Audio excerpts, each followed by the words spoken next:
আসসালামু আলাইকুম প্রিয় দর্শক, আমরা এখন চলে আসছি সরাসরি দুয়েল চত্বরে। আমি এখন সময় হচ্ছে সন্ধ্যা 7টা+। আমি এখন অবস্থান করেছি দুয়েল চত্বরের সামনে। আজকে সারাদিনই বৃষ্টি, তো হঠাৎ মনে হলো একটু ঘুরে আসি। আর ঘুরতে ঘুরতে ঢাকা বিশ্ববিদ্যালয়, টিএসসি, দেন হচ্ছে তারপর দুয়েল চত্বর। তো যেহেতু দুয়েল চত্বর চলেই এসেছি, কেন আমি এই সন্ধ্যাকালীন দুয়েল চত্বরের সৌন্দর্যটা ক্যামেরাবন্দি করব না?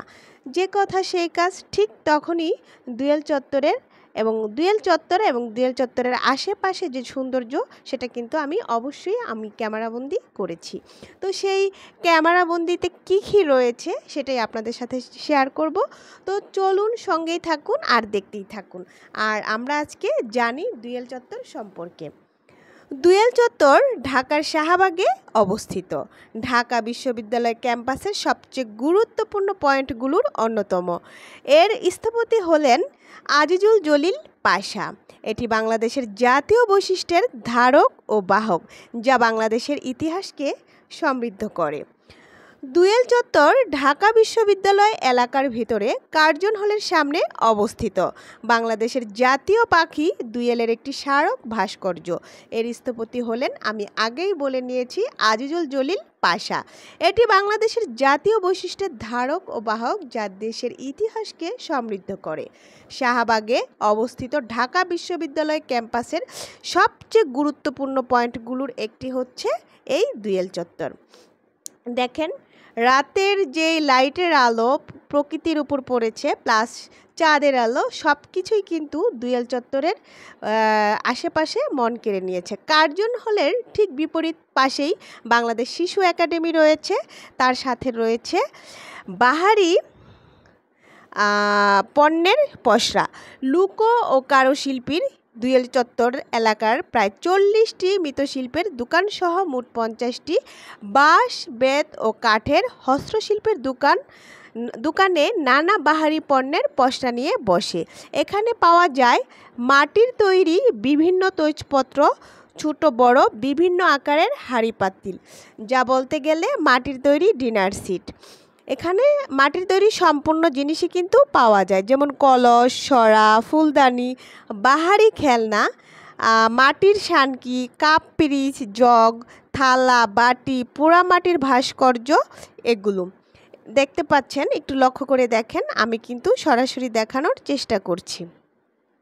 এছাড়াও কিন্তু এর পরবর্তী দোকানগুলোতে কিন্তু রয়েছে ছোট বড় বিভিন্ন ডিজাইনের ল্যাম্পপোস্ট, যা ঘরের সৌন্দর্যকে আরও দ্বিগুণ বাড়িয়ে তোলে। আমরা একটু লক্ষ্য করে দেখি, সাথে রয়েছে আর্টিফিশিয়াল ফুলের দোকান। আপনারা একটু দেখেন, এক একটার চেয়ে এক একটার সৌন্দর্য মানুষের মন কেড়ে নেয়। তাছাড়া রয়েছে বিভিন্ন সিনারির দোকান, যেগুলা বিসমিল্লা বা লা ইলাহা ইল্লাল্লাহ থেকে শুরু করে বিভিন্ন প্রকৃতির সিনারি কিন্তু এখানে পাওয়া যায়। এছাড়াও মাটির তৈরি ফলমূল, অলংকার, বৈশাখী চুড়ি, বেত ও কাঠের সুপিচ, পাটের শিকা, পুতুল, hand purse, side bag, Hugla পাতা ও নারিকেল খুচরা তৈরি নানা ধরনের সুপিচও কিন্তু এখানে পাওয়া যায়। দেখেন, একটু লক্ষ্য করে দেখেন, আমি যে নামগুলো বলেছি সব কিছুই কিন্তু এখানে রয়েছে।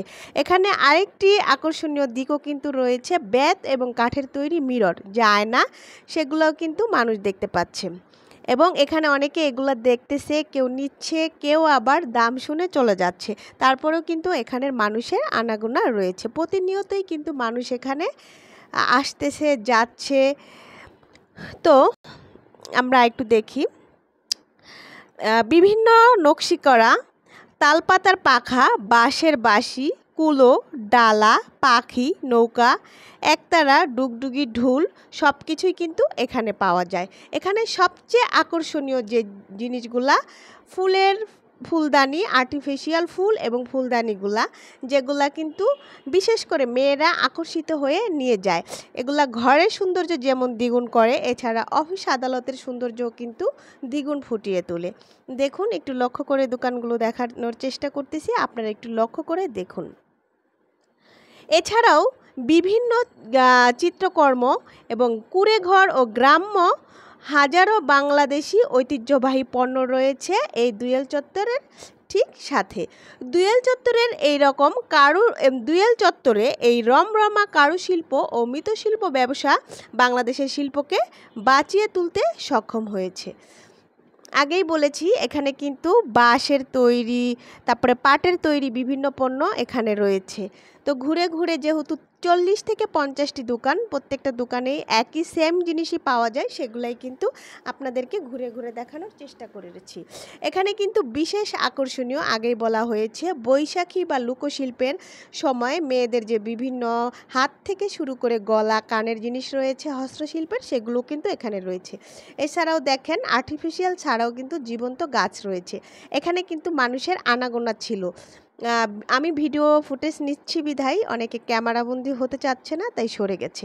আমি এখন যেই জায়গাটি দেখানোর চেষ্টা করতেছি একটু ক্লোজ করে, এখানে কিন্তু বাহাদুর 3জন নেতার কবর রয়েছে। যেহেতু রাত হয়ে গেছে আমি ফুটেজগুলো ঠিক মতো নিতে পারিনি, ওখানে লাইট ছিল না। আমরা অন্য একদিন অন্য সময়ে তাদের জীবনী কাহিনী নিয়ে আবার চলে আসব। এখানে দেখেন সর্বশেষ যে লাল আর্টিফিশিয়াল ফুল গাছটা রয়েছে, এর মধ্যেই আমি আমার ইতি